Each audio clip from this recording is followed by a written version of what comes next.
Hello and नमस्कार my dear friends. ये जो लेक्चर है that is the second lecture on the chapter control and coordination. ठीक है, हमने ऑलरेडी एक लेक्चर इसके ऊपर बना दिया है। ठीक है, जिसमें हमने थोड़ी सी इंट्रोडक्शन की मैंने आपको बात की थी। ठीक है, जिसमें मैंने आपको बताया था कि ये जो चैप्टर है उसमें आपको एनिमल के बारे में पढ़ना है।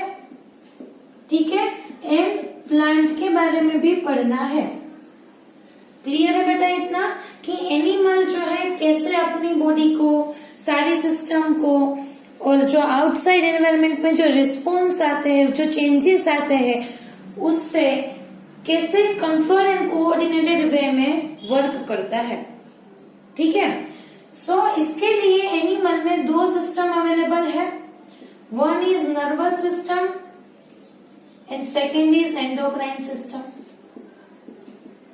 एंडोक्राइन यानी बेटा हार्मोनल सिस्टम। ठीक है, जो कि मैंने हमारी अगली लेक्चर में आपको बताया, लेकिन अभी आपको कौन सा टर्म याद रखना है बेटा? Endocrine system. ठीक है, ओके।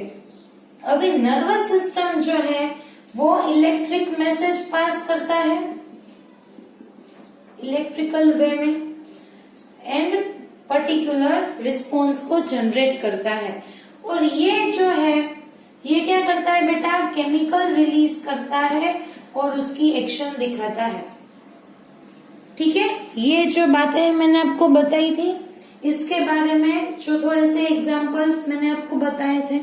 ठीक है, अभी जो है मैं प्लांट्स के बारे में आपको कुछ बताती हूँ। ठीक है, प्लांट्स जो है उसमें नर्वस सिस्टम प्रेजेंट नहीं है, सिर्फ एंडोक्राइन सिस्टम ही अवेलेबल है। आपने कहीं पे ऐसा देखा कि चलो ये प्लांट का ब्रेन है, ये प्लांट की स्पाइनल कॉर्ड है।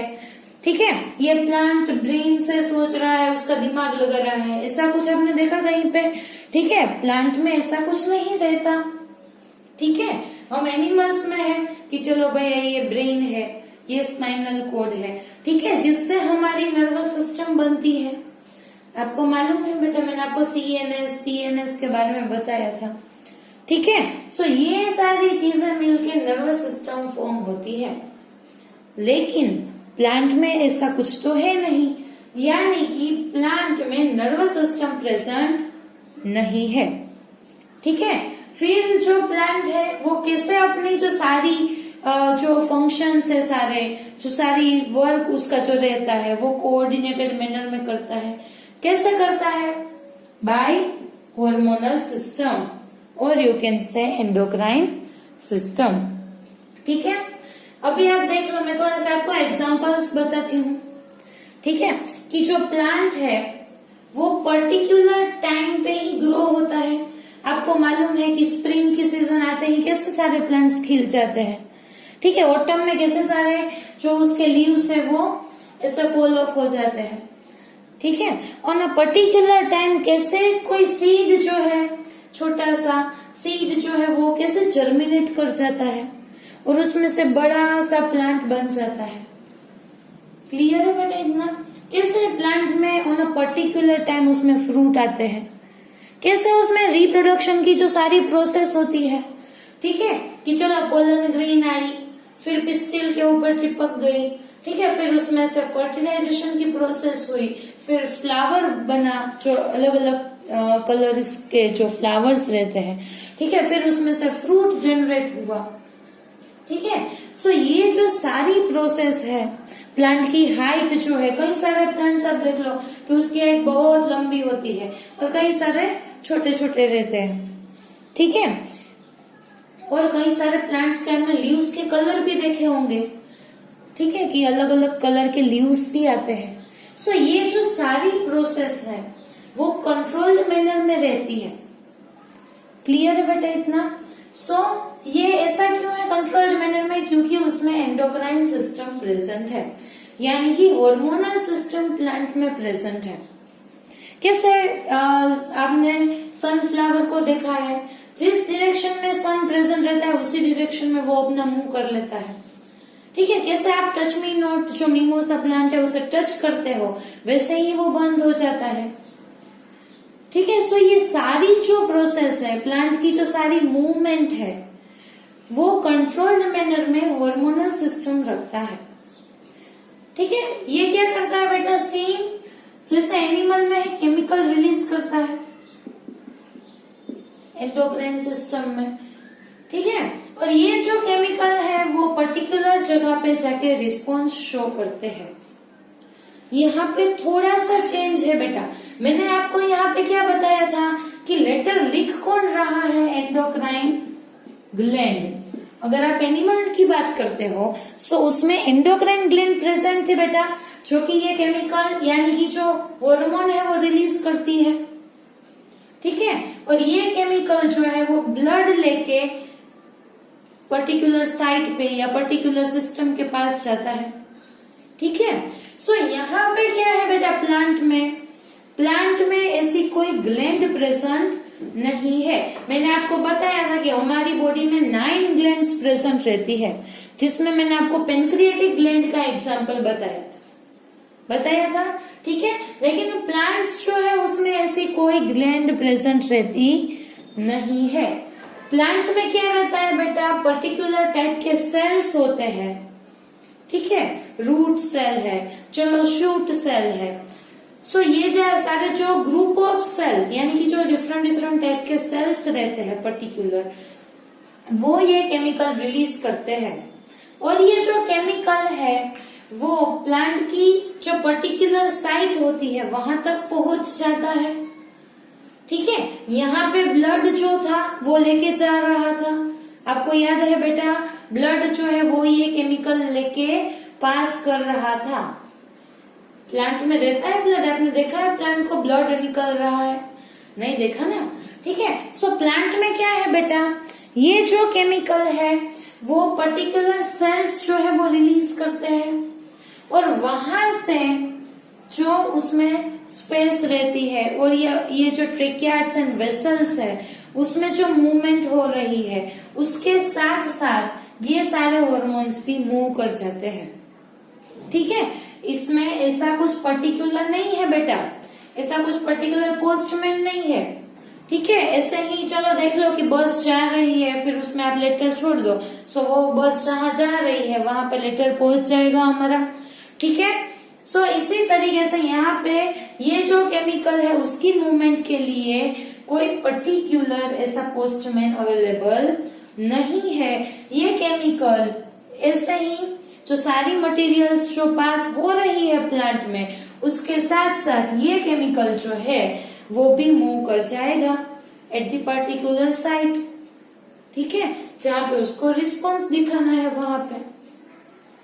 ठीक है। और ये वहां जाके पर्टिकुलर रिस्पॉन्स शो करेगा।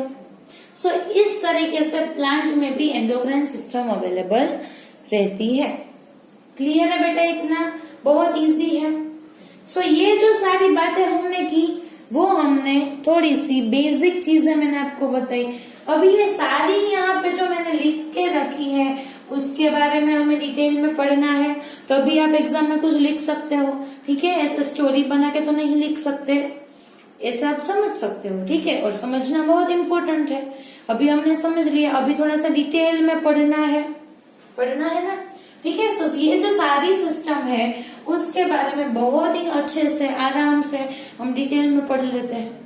ठीक है। सो पहले हम क्या करेंगे बेटा, एनिमल की जो ये सिस्टम है, nervous system and endocrine system, ये दोनों सिस्टम देख लेंगे।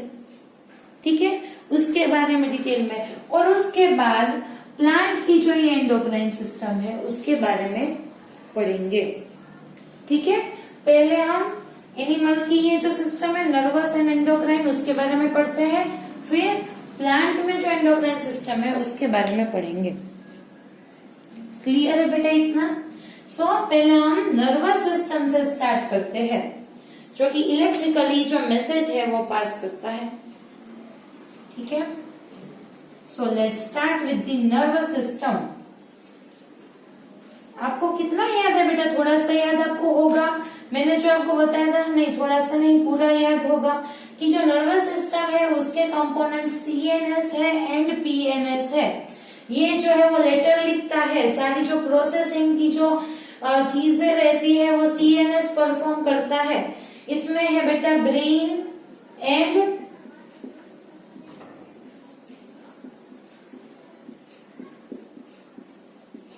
स्पाइनल कॉर्ड, ठीक है। और इसने जो मैसेज दिया वो PNS में जो रहती है, क्या रहती है बेटा, नर्व्स रहती है। इसने जो मैसेज दिया वो ये नर्व्स कैरी करके पर्टिकुलर ऑर्गन तक ले जाती है, ठीक है।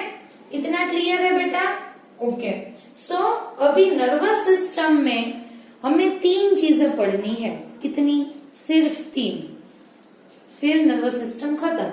ब्रेन का जो स्ट्रक्चर है उसके बारे में पढ़ना है, स्पाइनल कॉर्ड का जो ये रिफ्लेक्स एक्शन रहता है उसके बारे में पढ़ना है, वो क्या है मैं अभी आपको बताऊंगी। एंड जो नर्व्स का जो स्ट्रक्चर रहता है कि नर्व्स किससे बनी है, कैसे बनी है, मैंने आपको बताया था कि नर्व्स जो है वो न्यूरॉन से जनरेट होती है। सो इसका जो स्ट्रक्चर है उसके बारे में पढ़ना है, नर्व्स के स्ट्रक्चर के बारे में, ठीक है। सो सबसे पहले हम ये जो नर्व्स है उसके बारे में पढ़ते हैं जो कि न्यूरॉन से बनी है। सो न्यूरॉन का स्ट्रक्चर कैसा है उसके बारे में पढ़ लेते हैं, ठीक है। ओके। सो तो फर्स्ट इज नर्व, जो कि बनाती है पेरिफेरल नर्वस सिस्टम। क्लियर है बेटा इतना? ओके। और ये जो नर्व रहती है वो किससे बनी है? न्यूरॉन से बनी है। किससे बनी है बेटा? न्यूरॉन्स से बनी है। अभी मैं आपको यहाँ पे ड्रॉ करके आपको दिखाती हूँ। इस तरीके से ऐसे न्यूरॉन, कई सारे न्यूरॉन मिलके नर्व बनाते हैं, ठीक है। ये first, second, third. So nerve समझने से पहले आपको न्यूरॉन समझना होगा, ठीक है। आपको सेंटेंस बनाना तभी आएगा जब आपको वर्ड्स आते हैं, ठीक है। सो ये आप देख लो कि ये सारे मिलके पूरी नर्व बनाते हैं, ठीक है, जैसे वर्ड्स मिलके सेंटेंस बनाते हैं, ठीक है। सो इसका जो स्ट्रक्चर है वो अभी हम देख लेते हैं कि न्यूरॉन का स्ट्रक्चर जो है वो कैसे बना है, ठीक है। मैं यहाँ पे थोड़ा सा बड़ा स्ट्रक्चर ड्रॉ कर रही हूँ। ओके गाइस, सो यहाँ पे मैंने ड्रॉ करके रखा है द स्ट्रक्चर ऑफ न्यूरॉन, ठीक है, जिससे नर्व का फॉर्मेशन होता है, ठीक है। सो ये जो न्यूरॉन है उसके पार्ट्स कौन से हैं, वो कैसे बनता है, उसके बारे में अभी हम डिस्कस करेंगे कि उसका स्ट्रक्चर कैसा रहता है। सो यहाँ पे आप देख लो कि मैंने न्यूरॉन ड्रॉ करके रखा है। उसमें ये आप देख लो कि ये जो पोर्शन है फिर उसमें से ऐसी ब्रांचेस अराइज हो रही है। यहाँ ऊपर स्मॉल स्मॉल ब्रांचेस है, लेकिन यहाँ से एक बड़ी ब्रांच अराइज हो रही है, फिर उसमें से भी ब्रांचेस निकल रही है, ठीक है। सो ये जो सारे पार्ट है न्यूरॉन के, जिससे ये कंप्लीट न्यूरॉन बनता है। आप देख लो इसका स्ट्रक्चर कैसे थोड़ा सा डिफरेंट है हमारी बॉडी के बाकी सेल्स से, ठीक है। आप ऐसा मत समझना कि इसमें 2-3 सेल है, ये पूरा सिंगल सेल है, ठीक है। और आपको मैं बता दूं कि न्यूरॉन इज द लार्जेस्ट और you can say the longest cell of our body, not largest but the longest cell of our body, that is neuron. इतना बड़ा है, ठीक है। और आप देख लो और आप समझ लो अच्छे से कि ये जो न्यूरॉन है बेटा वो 1 मीटर तक का भी हो सकता है, ये इतना बड़ा है, ठीक है। Neuron is the longest cell of our body, क्योंकि ये 1 मीटर जितना लंबा भी हो सकता है, ठीक है। सारे न्यूरॉन्स नहीं, कुछ कुछ जो न्यूरॉन्स है वो 1 मीटर तक के भी हो सकते हैं, ठीक है। सो ये बातें आपको याद रखनी है, थोड़ी सी बेसिक चीजें हैं जिससे आपको आइडिया आ जाए, ठीक है। अभी हम देख लेते हैं कि इसमें जो ऐसा टिपिकल स्ट्रक्चर बना है वो उसमें कौन से पार्ट्स इन्वॉल्व है और उसे क्या बोलते हैं, ठीक है। सो बेसिकली जो न्यूरॉन है उसमें 2 पार्ट्स हैं। First that is cell body, उसके लिए एक और टर्म है that is cyton, and the third is Soma.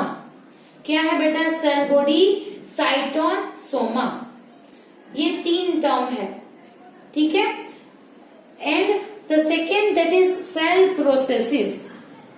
ठीक है, ये दो चीजें मिलके पूरा न्यूरॉन बनता है। आपने थोड़ा सा 9th में भी पढ़ा है, ठीक है, इसीलिए ज्यादा कुछ दिक्कत की बात नहीं है, लेकिन अभी अच्छे से पढ़ो। यहाँ पे देख लो कि जो सेल बॉडी का पार्ट है वो कहाँ पे है, ये वाला पार्ट। ठीक है, ये बीच में आप देख रहे हो यहाँ पे इतना जो पार्ट है, ठीक है, ब्रांचेस की बात नहीं कर रही हूँ, ये जो पार्ट है दैट इज सेल बॉडी।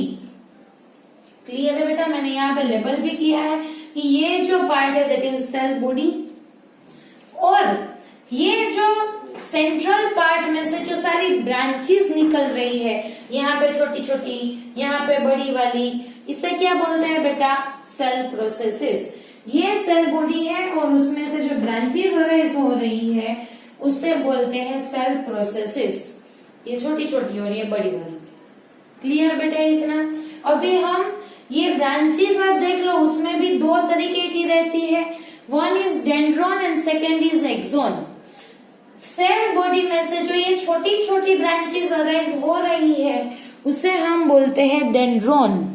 क्या बोलते हैं बेटा, ये जो ब्रांचेस अराइज हो रही है उससे, ये वाली नहीं, ओके, ये जो स्मॉल स्मॉल है उससे बोलते हैं डेंड्रॉन, और जो बड़ी वाली निकल रही है उससे बोलते हैं एक्सोन।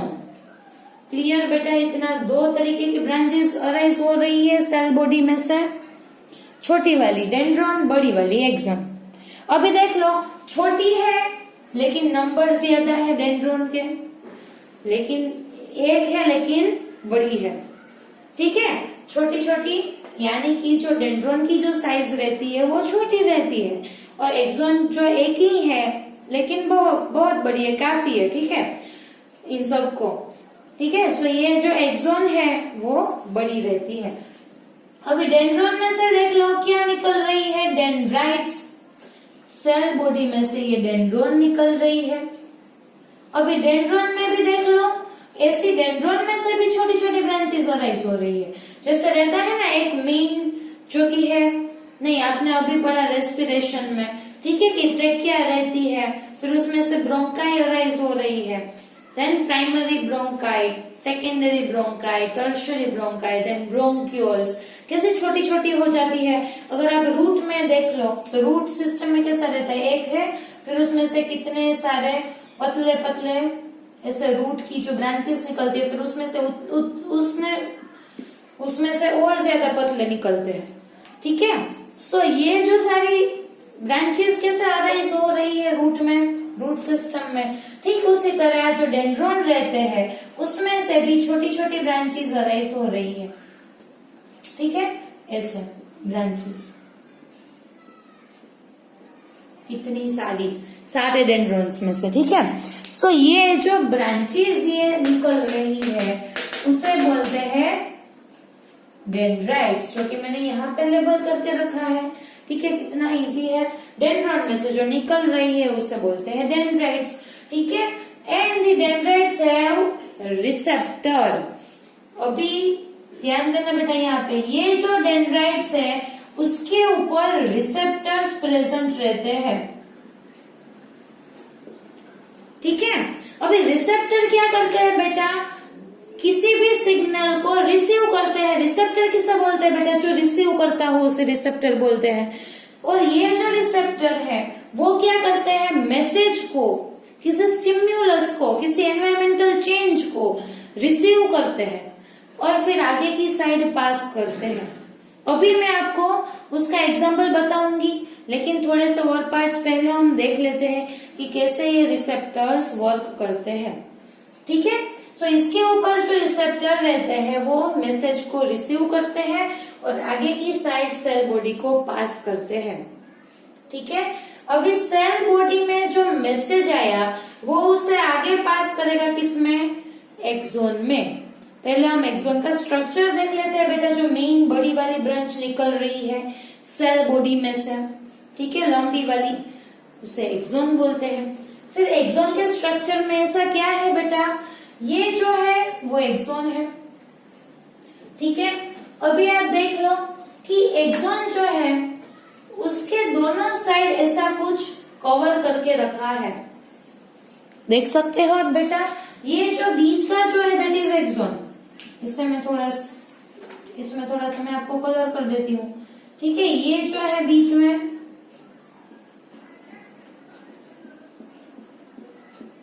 ये क्या है बेटा जो मैं कलर कर रही हूँ, एक्सॉन है। यहां से स्टार्ट हुआ, इसे एक्सॉन हिलो बोलते हैं, लेकिन वो आपको अभी नहीं पढ़ना है बेटा, ठीक है। ये जो है वो एक्सॉन है, ठीक है। अभी एक्सॉन की सराउंडिंग में आप देख लो, ये कुछ लगा है,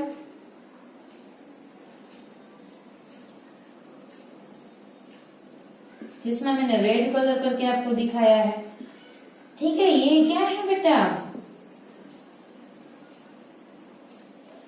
एक्सॉन के ऊपर ऐसी फैट की कवरिंग प्रेजेंट रहती है, ठीक है। आपको मैं बता दूं कि जो एक्सॉन की जो लॉन्ग ब्रांच है उसके ऊपर यहाँ पे सेल्स प्रेजेंट रहते हैं, ठीक है। यहाँ पे ऐसे सेल्स प्रेजेंट रहते हैं, ठीक है। सो एक्सॉन की यहाँ पे मैं आपको दिखाती हूँ कि एक्सॉन की ब्रांच जो है यहाँ पे सेल प्रेजेंट हो गए, और ऐसे जो सेल्स है उसे बोलते हैं स्वान सेल। क्या बोलते हैं बेटा, स्वान सेल। और ये जो स्वान सेल है वो अपनी चारों साइड ऐसा जो फैट रहता है ना, फैट, ठीक है, ऐसा फैट रिलीज करते हैं, जिससे क्या बनता है कि जो स्वान सेल की सराउंडिंग में ऐसा फैटी टिश्यू का लेयर फॉर्म हो जाता है। जैसे यहाँ पे हुआ, यहाँ पे एक स्वान सेल होगा और वो अपनी पूरी साइड में ऐसे फैट रिलीज करेगा सिंथेसाइज करके, ठीक है। सो यहाँ पे फैट बन गया। फिर दूसरा जो स्वान सेल है वो यहाँ पे है, फिर उसने अपनी साइड फैट रिलीज किया, सो यहाँ पे ऐसा फैटी कवरिंग फॉर्म हो गया। अभी तीसरा स्वान सेल यहाँ पे है, सो उसने यहाँ पे फैट रिलीज किया, सो उसके ऊपर ऐसा फैटी लेयर बन गया। समझ में आ रहा है बेटा, ठीक है, ठीक है। सो ये जो स्वान सेल है वो अपने सराउंडिंग में fatty tissue, fatty layer form करते हैं, ठीक है। सो इस तरीके से आप देख लो कि यहाँ पे मैंने 1 2 3 फैटी लेयर जो कि मैंने आपको दिखाए हैं, ठीक है। ये 3D में प्रेजेंट रहता है, लेकिन मैं यहाँ पे आपको नहीं दिखा सकती, ठीक है। आप देख लो कि ये ऊपर से भी यहाँ इस तरीके से प्रेजेंट है, ठीक है। सो ये जो फैटी लेयर है उसके लिए एक टर्म है जो कि आपको याद रखना है, उसे बोलते हैं मायलिन शीथ।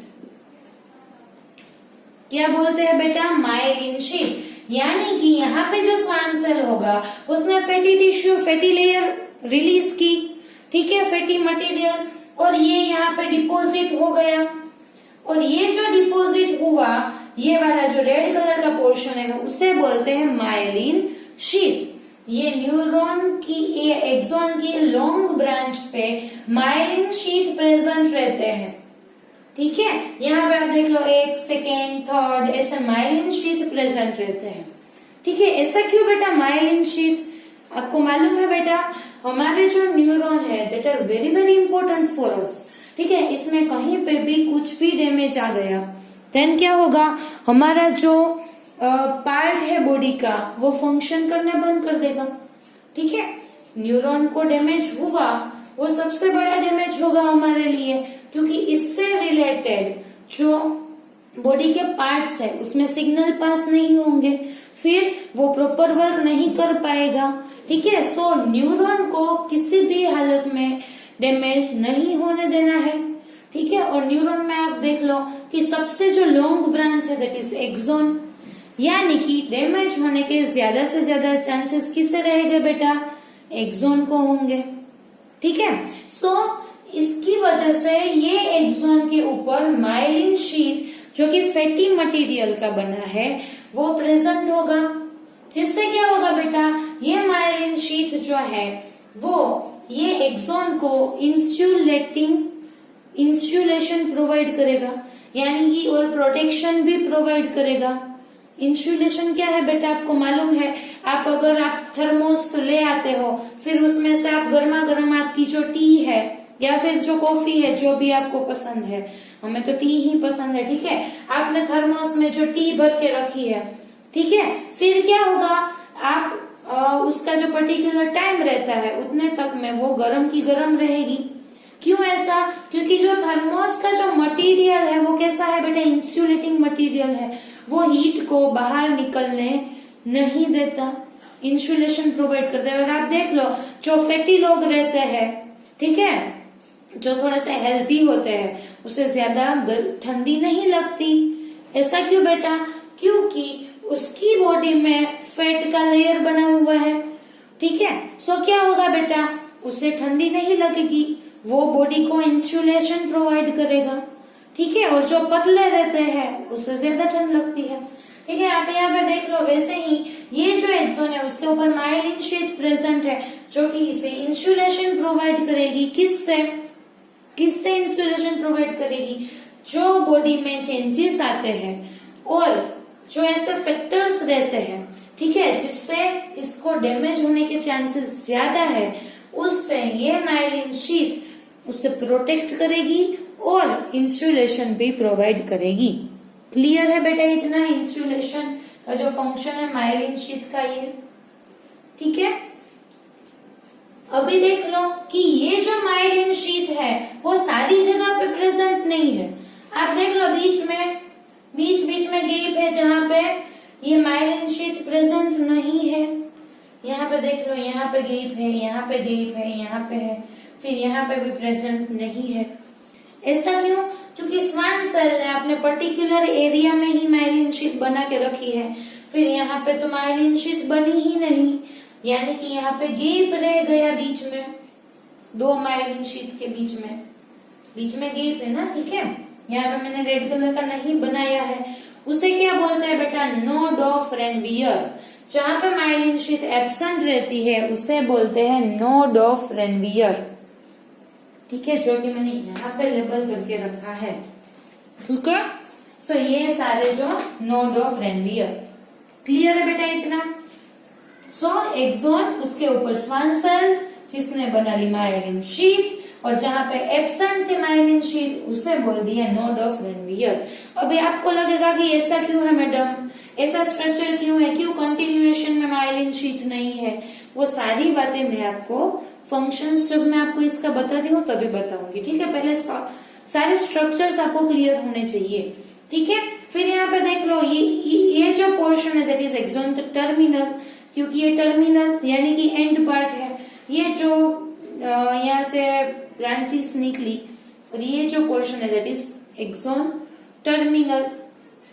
और एक्सोन टर्मिनल के लास्ट पार्ट पे यानी कि एंड पार्ट पे ऐसा नो ब्लैक स्ट्रक्चर प्रेजेंट है, बल ब्लैक। यहाँ पे देख लो, ऐसा राउंड स्ट्रक्चर है सारी जगह पे, उसे क्या बोलते हैं बेटा, साइनेप्टिक नोब। क्या बोलते हैं? साइनेप्टिक नोब बोलते हैं। क्लियर बेटा इतना? ये मैंने यहाँ पे नोब लिखा है,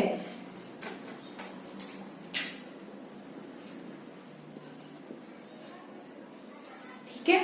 सो ये जो राउंड लाइक ये जो पोर्शन है दैट इज साइनेप्टिक नोब, जो कि एक्सोन टर्मिनल के भी एंड पार्ट पे प्रेजेंट रहता है। क्लियर है बेटा सारे structure? Dendron, dendrites, that have receptors, then axon का स्ट्रक्चर हमने पढ़ लिया, axon, myelin sheath, Schwann cells, node of Ranvier, axon terminal, synaptic knob. अभी ये जो बीच का पोर्शन है दैट इज सेल बॉडी, ठीक है। अभी सेल बॉडी में देख लो, यहाँ पे सेंटर में न्यूक्लियस प्रेजेंट है, सेल बॉडी के बीच में यहाँ पे न्यूक्लियस प्रेजेंट है, ठीक है।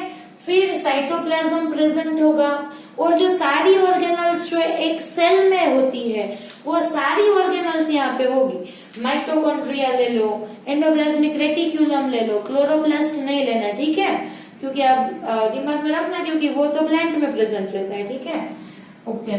फिर माइटोकॉन्ड्रिया ले ली, चलो राइबोसोम, ये जो सारी चीजें रहती है, सारी सेल ऑर्गेनल्स वो यहाँ पे प्रेजेंट होंगी, और साइटोप्लाज्म भी होगा, ठीक है।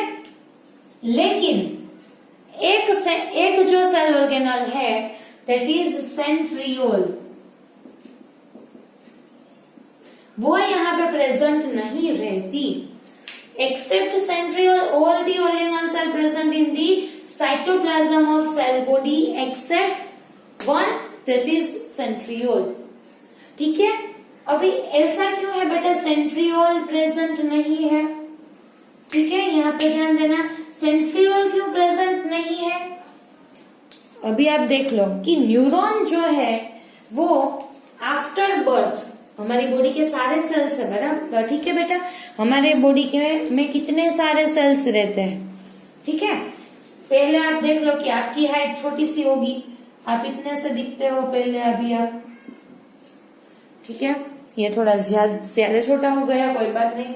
अभी क्या होगा, आपने ग्रोथ कर ली, फिर आपकी साइज बढ़ गई, फिर आपने और ग्रोथ कर ली, आपकी हाइट फिर आगे बढ़ गई, ठीक है, आपकी हाइट बढ़ गई, ठीक है। जो सारे जो बॉडी के सेल्स है वो क्या करते हैं बेटा, डिवाइड करते हैं, अपने नंबर्स इंक्रीज करते हैं, आपने माइटोसिस की प्रोसेस पढ़ी है, ठीक है। जो सारे सेल्स जो बॉडी के हैं, जब आप इतने से होंगे उसमें कम सेल्स होंगे, ठीक है। फिर जैसे जैसे सेल डिवाइड करने लगे, ठीक है, सारे सेल्स ने जैसे ग्रोथ किया, जैसे डिवाइड करने लगे, सेल के नंबर बढ़ने लगे, आपकी हाइट बढ़ने लगी, ठीक है, और आपकी बॉडी की साइज जो है वो इंक्रीज हो गई। पहले आप इतने से थे, इतने से नहीं, थोड़े छोटे से थे, फिर बड़े बड़े होने लगे, ठीक है। सो क्या हुआ, इसमें सेल डिवीजन की प्रोसेस हुई जिससे हाइट इंक्रीज होने लगी, ठीक है। लेकिन बॉडी की जो सारे सेल्स है वो डिवाइड होते हैं, लेकिन ये जो न्यूरॉन के जो सेल है वो कभी भी डिवाइड नहीं होते, ठीक है। आफ्टर बर्थ, ठीक है, थोड़े से जो स्टेज रहते हैं, थोड़ी सी जो एज है, सिर्फ तब तक ही न्यूरॉन डिवाइड करते हैं, फिर न्यूरॉन जो है वो डिवाइड करते नहीं है। क्यों? क्योंकि उसमें सेंट्रियोल प्रेजेंट नहीं है। बेटा आपने 9th में पढ़ा है कि जो सेल के अंदर जो सारी सेल ऑर्गेनल्स रहती है उसके फंक्शंस के बारे में आपने पढ़ा है, तभी आपने उसमें सेंट्रियोल के बारे में पढ़ा था, अगर आपको याद है। सेंट्रियोल के बारे में पढ़ा है कि सेंट्रियोल जो है वो सेल डिवीजन में हेल्प करता है। अगर सेंट्रियोल प्रेजेंट नहीं है फिर सेल एनिमल की जो बॉडी है ह्यूमन में डिवाइड नहीं कर सकते, ठीक है। सो ह्यूमन बॉडी में सेंट्रियोल नहीं होगा किसी भी सेल में, फिर वो सेल आगे जाके डिवाइड नहीं कर पाएगा, ठीक है। सो क्या होगा बेटा कि जो मैच्योर न्यूरॉन रहते हैं, ठीक है, उसमें सेंट्रियोल प्रेजेंट नहीं रहते, ये आपको याद रखना है, ठीक है। जो so neuron is very very important, अगर उसको डैमेज होगा फिर आपको दिक्कत हो जाएगी लाइफ में, ठीक है। सो ज्यादा टेंशन नहीं करना है, चिल करना है और अपना ध्यान रखना है कि कहीं पे भी कुछ डैमेज ना हो जाए, ठीक है, और स्पेशली नर्वस सिस्टम में, क्योंकि वो आगे जाके बहुत प्रॉब्लमेटिक रहता है। सो न्यूरॉन में कहीं पे भी डैमेज हो गया फिर नया न्यूरॉन नहीं बन पाएगा, क्योंकि उसमें सेंट्रियोल नहीं है, और सेंट्रियोल के बिना कोई भी सेल डिवाइड नहीं कर सकता, ठीक है। फिर वापस आ जाओ यहाँ पे, सेल बॉडी में साइटोप्लाज्म है, न्यूक्लियस है, ठीक है, सारी ऑर्गेनल्स है एक्सेप्ट सेंट्रियोल। फिर मैंने यहाँ पे लिखा है निसल्स ग्रेन्यूल्स, ठीक है। ये क्या है बेटा, निसल्स ग्रेन्यूल्स। जो निसल्स ग्रेन्यूल्स है वो एंडोप्लाज्मिक रेटिक्यूलम एंड राइबोसोम्स, ठीक है, एंडोप्लाज्मिक रेटिक्यूलम एंड राइबोसोम्स से एक स्ट्रक्चर फॉर्म होता है जिसे बोलते हैं निसल्स ग्रेन्यूल। छोटी छोटी ऐसी ग्रेन्यूल्स फॉर्म होती है, किसमें, इसमें सेल बॉडी में छोटी छोटी ग्रेन्यूल फॉर्म होती है, किससे, हमारी जो एंडोप्लाज्मिक रेटिकुलम जो सेल में प्रेजेंट रहती है एंड जो राइबोसोम है, उन दोनों से निसल्स ग्रेन्यूल फॉर्म होती है। अभी आप देख लो कि ये जो दोनों है उसका फंक्शन क्या है बेटा, मेन जो फंक्शन है वो है प्रोटीन सिंथेसाइज करना, ठीक है। ERN राइबोसोम है, उसका फंक्शन है प्रोटीन सिंथेसाइज करना, ठीक है। और ये जो निसल्स ग्रेन्यूल है वो भी इससे ही बनी है, यानी कि इसका फंक्शन भी क्या होगा बेटा, प्रोटीन सिंथेसाइज करना होगा, ठीक है। सो ये जो निसल्स ग्रेन्यूल है वो क्या करती है बेटा, प्रोटीन को सिंथेसाइज करती है। जो प्रोटीन न्यूरॉन को चाहिए उसे भी तो चाहिए बेटा, ठीक है, वो भी तो सेल है। सो उसे जो प्रोटीन चाहिए वो ये निसल्स ग्रेन्यूल जो है वो सिंथेसाइज करके पास करेगी। क्लियर बेटा इतना, ठीक है। सो ये synaptic knob, axon terminal, cell body का स्ट्रक्चर भी हमने देख लिया। फिर यहाँ पे फ्लो चार्ट में आप थोड़ा सा अभी देख लो कि डेंड्रॉन जो है वो डेंड्राइट्स है, उसमें उसके पास रिसेप्टर्स है। एक्सॉन जो है वो क्या करता है, pass signal to axon terminal, यहाँ से सिग्नल पास करेगा। It is synaptic knob which release neurotransmitters. अभी थोड़ा सा ही पोर्शन बाकी है, ठीक है, कि ये कैसे फंक्शन करता है, कैसे वर्क करता है, ठीक है। आप यहाँ पे देख लो बेटा कि रिसेप्टर किसके पास है, डेंड्राइट्स के पास रिसेप्टर है, यानी कि डेंड्राइट्स क्या करेंगे, मैसेज रिसीव करेंगे। अभी आप देख लो, ये किसी ने मुझे किसी गरम गरम चीज को मैंने टच कर दिया, सपोज ये देख लो कि ये जो बोर्ड है वो बहुत गर्म है, ठीक है। अभी क्या होगा, मैंने गलती से इसे ऐसे टच कर दिया, फिर मैं क्या करूंगी, जैसे ही मैंने इसे टच किया, यहाँ पे न्यूरॉन प्रेजेंट होगा, ठीक है, न्यूरॉन प्रेजेंट होगा जिससे नर्व बनी होगी, ठीक है। न्यूरॉन का जो डेंड्राइट वाला जो पोर्शन है वो यहाँ पे होगा, ठीक है, यहाँ पे डेंड्राइट वाला पोर्शन होगा। मैंने यहाँ पे जैसे टच किया, न्यूरॉन के जो डेंड्राइट्स है जिसके ऊपर रिसेप्टर प्रेजेंट है वो इसके कांटेक्ट में आएंगे। ऐसे डेंड्राइट, ऐसे मैंने टच किया, यानी कि क्या होगा कि इसका टेम्परेचर हाई है, ऐसा मैसेज रिसीव किसने किया, डेंड्राइट यहाँ पे जो प्रेजेंट होंगे उसके ऊपर क्या है बेटा, रिसेप्टर्स है। मैंने आपको बताया कि डेंड्राइट्स के ऊपर रिसेप्टर प्रेजेंट रहते हैं, ठीक है। यहाँ पे ध्यान देना, कहीं खो मत जाना ये स्टोरी में, ठीक है। डेंड्राइट के ऊपर रिसेप्टर है, उसने यहाँ से मैसेज रिसीव किया कि ये जो है उसका टेम्परेचर हाई है, ठीक है। इसने यहाँ से इसको मैसेज आया कि चलो टेम्परेचर हाई है। फिर यहाँ से जो डेंड्राइट को मैसेज आया वो आगे सेल बॉडी को पास करेगा, यानी कि सपोज देख लो कि यहाँ पे जो डेंड्राइट है वो मैंने यहाँ ड्रॉ किया है। जैसे ही यहाँ से मैसेज आया डेंड्राइट में से, ये कहाँ जाएगा, सेल बॉडी में, ठीक है। फिर सेल बॉडी में आया, फिर उसके पीछे क्या होगा, एक्सॉन होगा। फिर ये जो मैसेज है वो एक्सॉन में से पास होगा, ठीक है। एक्सॉन ने किसे पास किया, एक्सॉन टर्मिनल को, ठीक है। फिर एक न्यूरॉन, अभी इसके नीचे दूसरा न्यूरॉन होगा, एक neuron complete, then second neuron. फिर यहाँ से जो मैसेज है वो उसके नीचे वाले न्यूरॉन को पास होगा, ठीक है बेटा। किसे पास होगा, उसके नीचे जो न्यूरॉन प्रेजेंट होगा उसे ये मैसेज पास होगा। क्लियर है बेटा इतना, ठीक है। सो ये जो रिसेप्टर्स है उसने मैसेज रिसीव किया, फिर ऐसे करते करते ये जो नर्व जो है बनेगी वो ब्रेन एंड स्पाइनल कॉर्ड को मैसेज पास करेगी, ठीक है। अभी एक न्यूरॉन में से सेकेंड न्यूरॉन में कैसे मैसेज जाता है, न्यूरोट्रांसमीटर्स क्या है, उसके बारे में हम हमारी नेक्स्ट लेक्चर में पढ़ेंगे, ठीक है। फिलहाल इतना ही। ये वाली जो लेक्चर है उसमें आपको स्ट्रक्चर आने चाहिए, रिसेप्टर जो है वो कैसे मैसेज रिसीव करता है वो आपको आना चाहिए, ठीक है। मैंने यहाँ पे टच किया, यहाँ पे जो डेंड्राइट्स होंगे यहाँ पे भी न्यूरॉन होगा ना, ठीक है। सो यहाँ पे जो न्यूरॉन होगा उसके जो डेंड्राइट्स रहेंगे उसके पास रिसेप्टर है, उसने मैसेज रिसीव किया, फिर आगे सेल बॉडी को पास किया, फिर आगे एक्सॉन को पास किया। अभी यहाँ पे न्यूरॉन खत्म हो गया, एक्सॉन ने एक्सॉन टर्मिनल को पास किया, फिर यहाँ से आगे कैसे पास होगा, कैसे पास होगा, न्यूरोट्रांसमीटर की हेल्प से।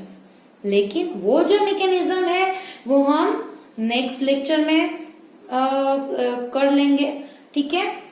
फिलहाल इतना ही, ये सारी बातें आपको आनी चाहिए। एक्सॉन में से कैसे मैसेज पास होता है वो भी मैं आपको बताऊंगी, ठीक है। उसकी जो जंप वाली मैकेनिज्म है वो भी मैं आपको बताऊंगी, ठीक है। पहले इतना कर लो, ठीक है, ज्यादा कुछ टेंशन लेने वाली बात नहीं है, बहुत इजी है। क्लियर है बेटा इतना, ओके। सो अगर आपको ये वीडियो अच्छा लगा है then like share and subscribe. आप मुझे कमेंट भी कर सकते हो। लेकिन अगर आपको कहीं पे क्वेरी है आप वो भी मुझे कमेंट बॉक्स में बता सकते हो, ठीक है। सो मैं आपको आंसर दूंगी, ठीक है बेटा। एंड अगर आपको अच्छा लगा तो like share and subscribe, and thank you so much for watching this video.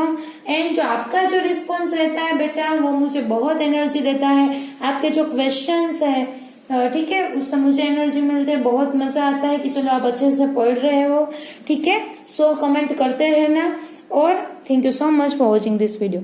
Thank you.